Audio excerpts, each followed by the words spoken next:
Baik, ini dia rakan kita. Bukan apa tadi saya akan sebut, kita akan bersama, anda patut saya sebut, kita akan bersama dengan beliau selepas ni kan. Dia Espelina kan bukan beliau. Bukan, Tetapi saya belia. sebut, Espelini lah. Jadi 3 kali saya sebut nama Espelini. Indah Assalamualaikum Espelini.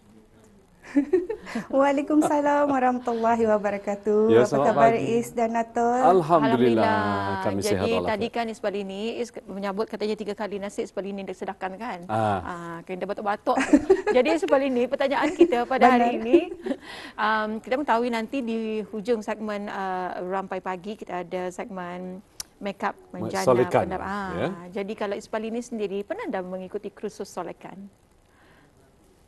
Alhamdulillah Atullah, memang sebenarnya ada mengikuti beberapa kursus solekan yang telah pun disediakan oleh beberapa pihak sebenarnya. Memang betul kerana perkara tersebut penting bagi kita sebagai warga penyiar kan. Standby.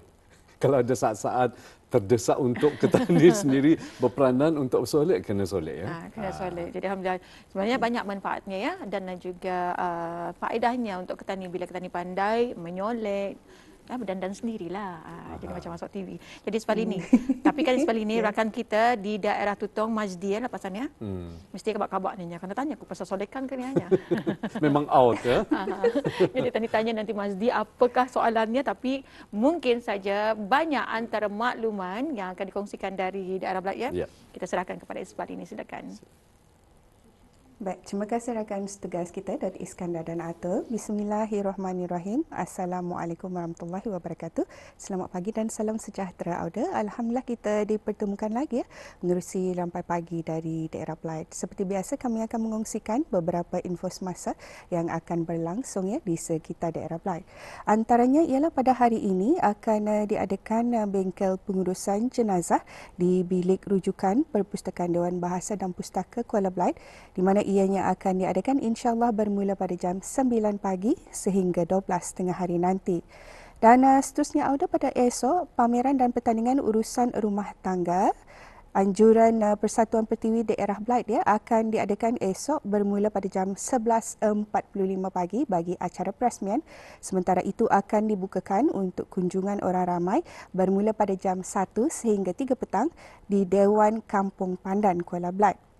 Juga pada esok, Jabatan Belia dan Sukan Cawangan Daerah Belait dengan kerjasama Majlis Perundingan Mukim dan Kampung Kuala Belait dan Persatuan-Persatuan Sukan Daerah Belait akan mengadakan Sukan Masyarakat Mukim-Mukim Daerah Belait, di mana esok akan diadakan mini sukan ria bermula pada jam 1 petang di Dewan Utama Komplek Sukan Mumung Kuala Belait. Itu dia ada beberapa acara semasa yang akan berlangsung di sekitar daerah Belait. Seterusnya kita akan beralih untuk mengikuti bahan visual yang telah pun disediakan oleh rakan setugas kita untuk edisi hari ini. Silakan.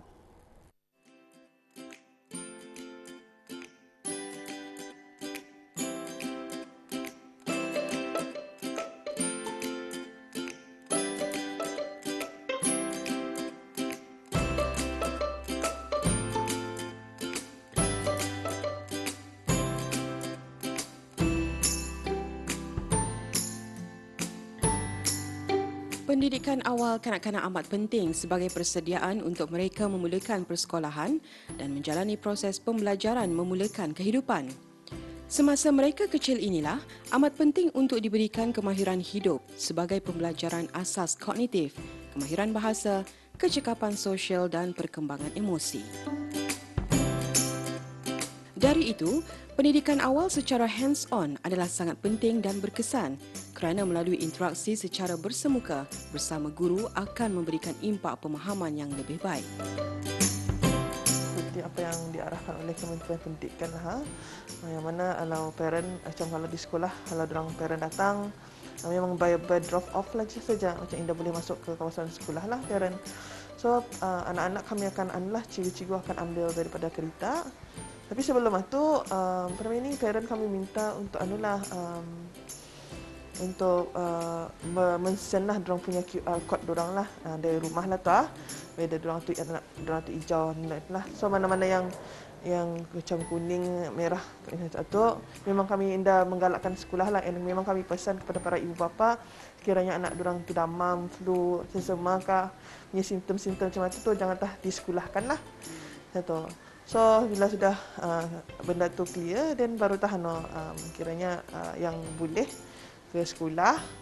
Ataupun adalah masa ni kalaunya ikut daripada Kementerian Pendidikan memang 30% lah saja. So setiap kelas memang 1/3 lah jumlah of murid itulah.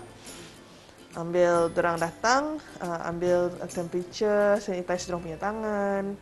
So ambil ART test, so masuk kelas. Satulah, so macam dalam kelas pun kami ikut adalah macam apa, satu meja tu dari ujung penjuru ke penjuru lah. Kiranya satu meja 2 orang lah, satulah saja. So macam pakai mask mestilah pakai mask. And then kalaunya dorang kan makan pun baru berbukalah masa itulah, tapi still lagi dalam penjarakan sosial lah itulah. So far untuk bagi KG1 kami masa ni disebabkan masih lagi kan macam ada yang online kan. So pasalah kami menekankan pengukuhan tangan lah. Macam pengukuhan pengenalan lah saja baru. Macam belum kami dapat menekankan untuk dorang ni menulis. Lah. Kami kukuhkan dulu tangan dorang dari rumah itulah. Untuk yang online itulah. And samalah je aktivitinya samalah dengan yang fizikal. Macam yang kita tahu macam kalau kanak-kanak berumur 3 ke 5 tahun ni dorang ni macam sponge lah. So lakaslah meresaplah. So jadinya bila dari awal sudah dididik, so itah dorang ni lakas menangkaplah pembelajaran itulah. So dorang punya minda pun lebih berkembang lah daripada bukan kan cakap anak-anak yang di rumah lah, macam di rumah dorang berkembang pulang jua, tapi kalau di sekolah dia berkembang dari segi akademik lah, macam mana lah bergaulan dengan kawan. Lepas tu macam berinteraksi dengan orang-orang lebih dewasa. Di rumah berinteraksi dengan dewasa pulang juga. Tapi atau macam berinteraksi dengan seumuran diorang tu lebih cepatlah. Masa endemik ni cubalah mematuhi SOP yang diberikan oleh Kementerian Pendidikan Kesihatan dan Pendidikan itulah. Macam ini demi kesejahteraan negara wajah. So kalau diorang mematuhi, mengikuti apa yang telah diaturkan oleh Kementerian Pendidikan, Kementerian Kesihatan, dan insyaAllah macam endemik ini akan cepat berakhirlah. Itulah. Pendidikan awal juga mengajar kanak-kanak kemahiran penting seperti bagaimana untuk berinteraksi dengan rakan lain, menyelesaikan konflik dan menguruskan emosi mereka, selain didedahkan dengan material pelajaran baharu dan mengadaptasikan mereka tentang peraturan bagi memasuki sekolah rendah. 8 tahun pertama kehidupan kanak-kanak adalah tempoh yang penting untuk perkembangan otaknya. Ketika peringkat umur awal kanak-kanak, pembelajaran dan perkembangan mereka baik dari segi mental, emosi dan sosial adalah amat kritikal. Disebabkan itulah pendidikan awal kanak-kanak dianggap sebagai pelaburan yang cukup penting oleh ibu bapa buat anak mereka.